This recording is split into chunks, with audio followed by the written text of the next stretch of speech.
Case 623 by Danny Yu, Chapter 22. The timestamp has moved another 2 weeks in the next clip shown.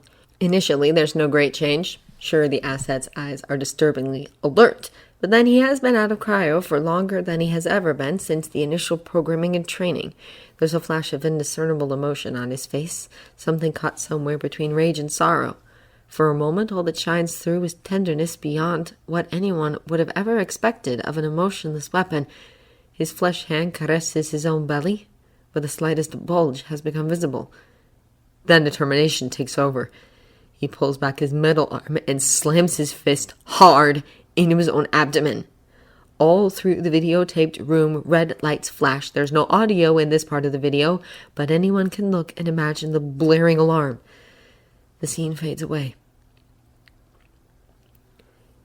There was a period of time that was somehow wholly missing from Tony's memories. Whenever he tried to recall those first few moments after Killian had stabbed the syringe into Jamie's neck, his mind hit on a blank. More often than not, that blank would trigger a panic attack that left him on the floor gasping for air. When he did come back to himself, though, there was absolutely no room for any panic attacks. Wasn't room for anything other than what he had to do. He couldn't allow himself to think in anything other than formulas or equations, or he'd break down and he wouldn't get back up. He couldn't look at the hologram of Jamie that Killian had put up in the shoddy makeshift lab for motivation, but he also could not.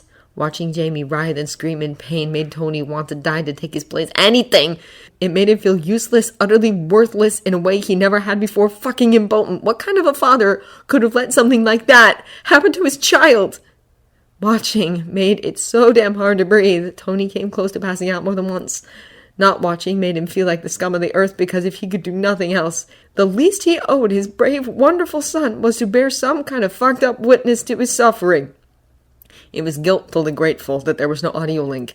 Listening to the screams he could see all too clearly wrenching their way out of Jamie's mouth would have broken him, completely and utterly. He wasn't sure he was completely sane anymore, or maybe it was the world as a whole that had lost its head. How the hell could any kind of a human being bring themselves to do something like this to an innocent child? Jamie was 3 years old, for Christ's sake! He was 3 years old and screaming his head off in excruciating pain, fire visibly scorching right beneath the surface of his skin. And Tony wasn't even allowed to be there to comfort him. He never wanted to hold Jamie and keep him safe the way he did right now. Now, Tony wasn't a stranger to the fact of life that was child kidnappings. He'd been a victim of them himself more times than he cared to count. No one had ever seriously hurt him, though. Not until he was an adult. Not anything that really counted anyway. How the hell could anyone bring themselves to do this? Bringing his mind to the formulas and equations and locking it there was the hardest thing he'd ever done and the most necessary one. He needed a plan, and he needed it now before that bastard He couldn't think that, couldn't, or that would be the end of it.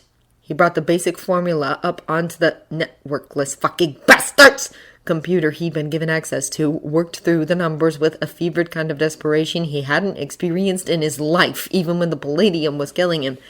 They brought Jamie's blood work in for him to analyze. He wasn't sure what time it was. He was so tired he couldn't even see straight, but it wasn't like he could just stop either, not while his son was burning up a few insurmountable metal floors away.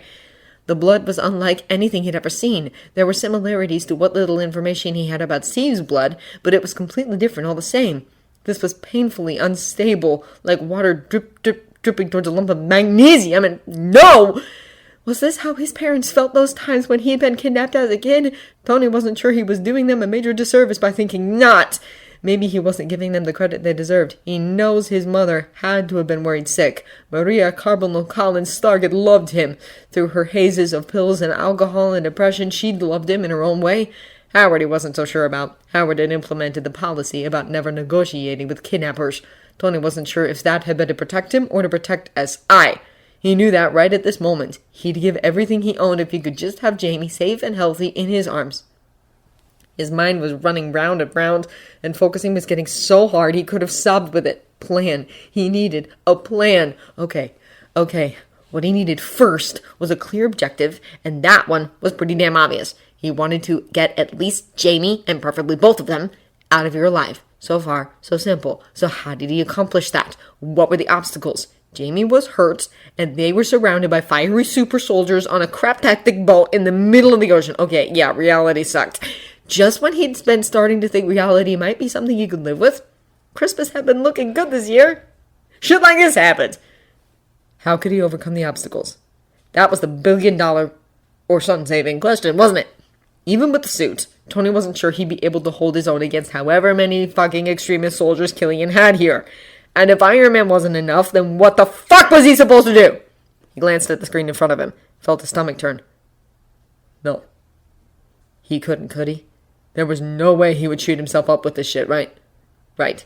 It wouldn't do one bit of good if both he and Jamie wound up unstable enough that even if they survived this shitstorm, they'd only end up blowing up Avengers Tower. Tony might rescue his son only to harm him more in the long run. So what, then? That was the question, wasn't it? Same one Killian wanted him to answer, and Killian, Meyer really, was the one who'd given him the answer. He'd clean up the formula, get this shit working right, then he'd be able to save Jamie and end this shit show all in one go. Tony took a deep breath, buckled down, and went to work. Somewhere in the back of his mind, Tony was aware Killian should have more eyeballs on him than he did. There should be a guard inside, if only because of Tony's history with kidnappings and their tendencies to end up worse for the kidnappers than him. There wasn't, though. There were a few video cameras, but it was ridiculously easy to find blind spots and angle himself so nothing of what he was doing was visible. Something had to be keeping Killian and his goons distracted. Tony hoped so, anyway. Prayed so, because he needed any advantage he might be able to get. Tony turned his attention back to the calculations on the screen, forcing himself not to glance at the monitor showing him the video feed from Jamie's room. He looked over the calculations one more time, felt his chest clench that much tighter with nerves. This all had 1 foot too many in the squishy sciences for his peace of mind, even discounting the fucked up situation. As Bruce would have said, he was not this kind of doctor. And he could really use Bruce's help right now. Bruce, one the Hulk, one in the other. Preferably the Hulk first to break them out of here, and then Bruce to help him fix the mess that was his little boy's genetic code right now. He sucked in a sharp breath of air, forced himself to focus through the exhaustion and the panic and desperation and everything that was going so wrong with him. Carefully, he read through the codes and genetic sequences he had written up before casting a glance at the equipment standing at the ready. Maya's base was there already, as was everything necessary to synthesize the new version of Extremis. Part of Tony wanted to just get it made and handed over like a good little dog expecting its treat. But it wasn't that simple, was it? To Killian, this was clearly personal. Revenge against the asshole self Tony had left behind years ago. If Tony gave him a stable, working formula, chances were he and Jamie would both end up dead. He had to be smarter than that, braver. He pressed the button to synthesize the new formula, making sure the quantity was exactly what he wanted. Then he sucked in another breath, tried to get it deep enough to quell his nerves, stop the tightness of his lungs and the dizziness taking over his mind. It didn't work. It seemed to take forever before the right amount was produced. Tony couldn't stop looking at the door. He raised a hand, wiped the sweat off his own forehead, did the best he could to control his own breathing patterns. It was taking too long. Any moment now, someone might walk right through the store, pick up what was produced, and that was not a formula he ever wanted getting into anyone else's hands. To distract himself as much as to make sure he wasn't wasting any time, he turned back to his computer, made sure the machinery would keep producing the serum, even as he began to wipe every trace of his calculations and code from the drive. He checked, double-checked, triple-checked. Not a trace left. Mouth so dry his tongue would have stuck to the roof of his mouth if he had let it. Tony returned to the drip, drip, drip of the chemist's equipment he didn't understand nearly as well as he would have preferred for this whole thing. His hands shook. He reached up once more to wipe another coat of sweat off his forehead before it could drip right down into his eyes. There was nothing else to do, at least not for the next couple of minutes, and so he gave in to temptation. Let his eyes be drawn to Jamie's monitor. The sight that met him damn near crushed him. Jamie was writhing on his bed, his skinny little wrists buckling against smoldering restraints. His face was an artist's study in tear tracks and pain markers. His gray eyes were so full of fear, Tony felt part of himself crumble at the sight. A sob got caught in Tony's chest. The next one he had to push down through sheer effort. He couldn't afford to cry now. It wasn't an efficient response to this situation. Despair and sorrow weren't either. Anger, That was what he needed. That was what he had to hold on to. Some asshole had done this to his son, was putting him through this more and more of it for every moment that passed, and every moment Tony waited might be Jamie's last. And just like that, he felt it welling up inside him, that rage, that hatred that had controlled him before he found out Jamie was still alive.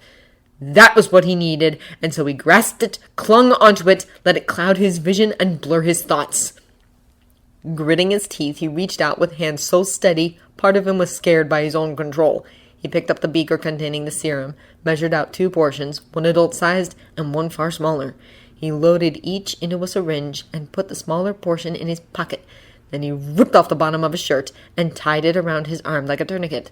Without second thought, he pushed the syringe in the best vein he could find. He pressed down the plunger. The world exploded around him. His mind screamed. His whole body ached. Everything hurt like an open wound. For a moment he thought perhaps he had messed up his equations. Perhaps he had finally killed himself and doomed Jamie in the process. And then there were no thoughts, just fire. He screamed, and then he could no longer do that either. All he could do was burn and burn and burn.